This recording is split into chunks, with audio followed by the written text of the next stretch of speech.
رات کا پچھلا پہر تھا۔ کوفہ کی گلیوں میں سناٹا پسرا ہوا تھا۔ صرف دور کہیں پہرے داروں کے قدموں کی آہٹ سنائی دے رہی تھی۔ تبھی اندھیرے میں ایک سایہ مسجد کی دیوار کے پاس آ کر رکا۔ وہ شخص کوئی اور نہیں، وقت کے خلیفہ امیر المومنین حضرت علی ابن ابی طالب رضی تھے۔ وہ اکثر راتوں کو بھیس بدل کر نکلتے تھے تاکہ اپنی پرجا کا حال جان سکیں۔ اچانک انہیں ایک کونے سے سبکنے کی آواز سنائی دی۔ پاس جا کر دیکھا تو ایک بوڑھا شخص پھٹے پرانے کپڑوں میں زمین پر بیٹھا رو رہا تھا۔ حضرت علی اس کے پاس بیٹھ گئے، بالکل زمین پر، بنا کسی غرور کے۔ انہوں نے نرمی سے پوچھا، تارانکن بڑے میاں، اس اندھیری رات میں یہاں اکیلے کیوں رو رہے ہو؟ کیا بات ہے؟ آواز میں بیچارگی کا پٹ لائیں۔ وہ شخص بولا، تارانکن اے اجنبی، میں ایک پردیسی ہوں۔ بازار میں میرا قیمتی سامان چوری ہو گیا ہے۔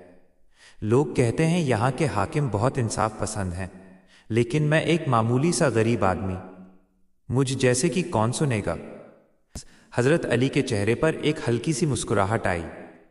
انہوں نے اس شخص کے کندھے پر ہاتھ رکھا اور کہا، تارانکن گھبراؤ مت، کل صبح امیر المومنین کی عدالت میں آنا، تمہارا حق تمہیں ضرور ملے گا۔ اگلی صبح عدالت بھری ہوئی تھی۔ وہ بوڑھا شخص ڈرا سہما ایک کونے میں کھڑا تھا۔ تبھی اعلان ہوا، امیر المومنین تشریف لا رہے ہیں۔ بوڑھے کی آنکھیں پھٹی کی پھٹی رہ گئیں۔ جسے اس نے کل رات ایک معمولی اجنبی سمجھ کر اپنا دکھڑا سنایا تھا، وہی آج انصاف کی کرسی پر بیٹھا تھا۔ حضرت علی نے اسے قریب بلایا اور پوچھا، بتاؤ تمہیں کس پر شک ہے؟ اس نے ایک رئیس اور طاقتور آدمی کی طرف اشارہ کیا۔ وہ رئیس کھڑا ہوا اور بڑے گھمنڈ سے بولا، تارانکن اے علی، یہ معمولی پردیسی مجھ پر الزام لگا رہا ہے۔ اس کے پاس کیا ثبوت ہے؟ میری سماج میں عزت ہے، میں جھوٹ نہیں بولتا۔ اچانک سناٹا۔ حضرت علی اپنی جگہ سے اٹھے۔ انہوں نے اس رئیس کی آنکھوں میں دیکھا اور ایک ایسا جملہ کہا جو آج بھی تاریخ میں گونجتا ہے۔ انہوں نے کہا، عزت کپڑوں اور دولت سے نہیں، کردار سے ہوتی ہے۔ عدالت ثبوت مانگتی ہے، عہدہ نہیں۔ تحقیقات ہوئی، پتہ چلا کہ وہ رئیس واقعی جھوٹ بول رہا تھا۔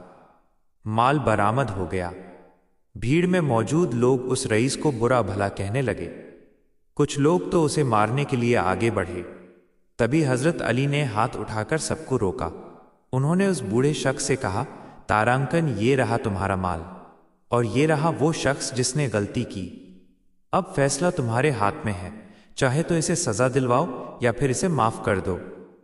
وہ رئیس شرمندگی سے جھک گیا۔ اس نے سوچا تھا علی اسے سخت سزا دیں گے، لیکن علی رضی نے اسے توبہ اور سدھار کا موقع دیا۔ حضرت علی نے سب کو دیکھتے ہوئے کہا، یاد رکھنا، طاقتور وہ نہیں جو کسی کو پچھاڑ دے، بلکہ طاقتور وہ ہے جو غصے کے وقت خود پر قابو پا لے۔ وہ بوڑھا شخص اپنا سامان لے کر روتے ہوئے حضرت علی کے پاس آیا اور بولا، حضور، میں نے صرف سنا تھا کہ آپ علم کا دروازہ ہیں، آج دیکھ بھی لیا کہ آپ کے علم نے آپ کی روح کو کتنا بڑا بنا دیا ہے۔ اس دن کوفہ کی گلیوں نے ایک بار پھر دیکھا کہ سچا بادشاہ وہی ہے جو تخت پر بیٹھ کر بھی فقیروں کے دکھ کو اپنا سمجھے۔ یہی تھی حضرت علی کی حکمت اور یہی تھا ان کا انصاف۔